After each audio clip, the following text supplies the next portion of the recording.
hello. Can I help you? Who's playing? Get ready for this.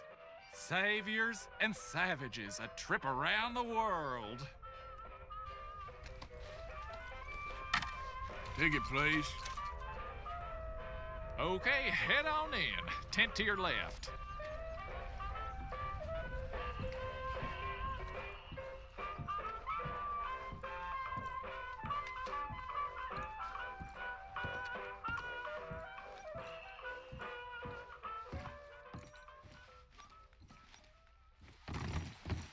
Welcome, one and all.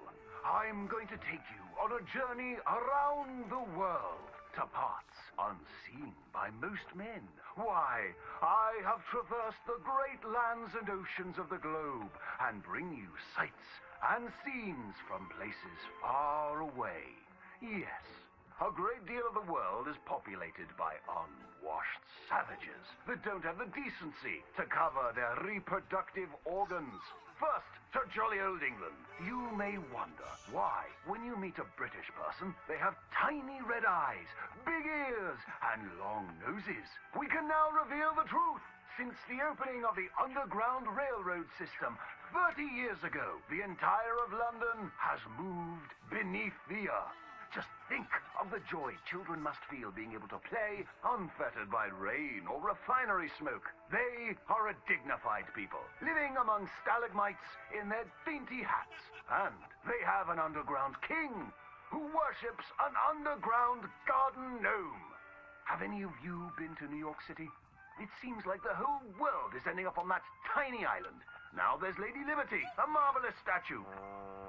To welcome all the Irish people moving to our great country after all those potato problems. They are welcomed by tourists who toss potatoes out of the head of that lady. In New York City, they are making buildings so high, one day you can walk to the moon for a picnic. Wouldn't that be grand? It's true. Now, we spoke of that unwashed statue. It was a gift from France. How do you think France paid for such a gift? Wanton prostitution? Selling of wine and horse meat? No, sir. I'm here to tell you that underneath the streets of Paris, they have discovered black gold. That's right.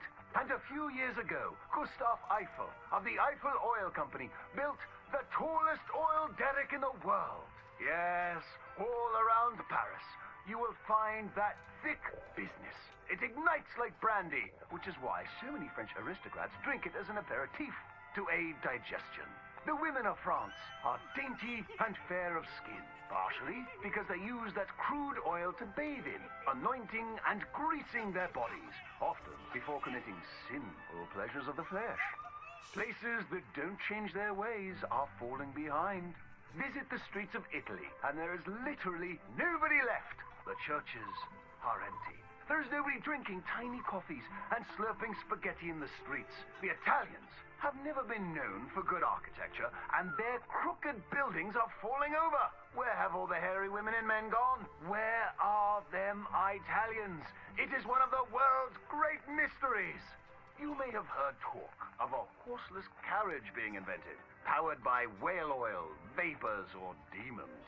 Ironically, that is a myth. What is more exciting, the Germans have developed a mechanized horse that never needs to eat or sleep. It is a marvel of invention and is intended to facilitate the German army when it invades France or Russia in their campaign to spread the gastronomical wonders of low-quality beer, sausages, and sauerkraut. They love cabbage. But other than America, where we have plenty of room, it is so crowded in Europe that they are racing to set up a new country at the North Pole where they can dine on the delicacy of frozen fish, penguins, and polar bears. Imagine a place that never gets hot. You don't sweat while toiling in the field, and ice is much cheaper there. I predict that someday people of all nations will join hands at the North Pole, wearing furs and eating fish. My next adventure will be to visit Egypt, where I hear they live in giant triangles and talk in a Chinese-like language of birds and eyes and squiggly lines. And they worship cats, which is a bit worrisome and unsavory. Thank you, ladies and gentlemen, for joining me on these fantastic journeys.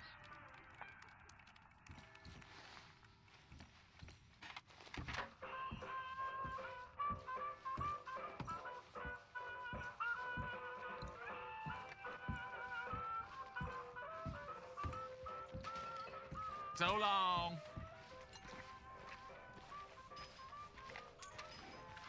Hey, boy.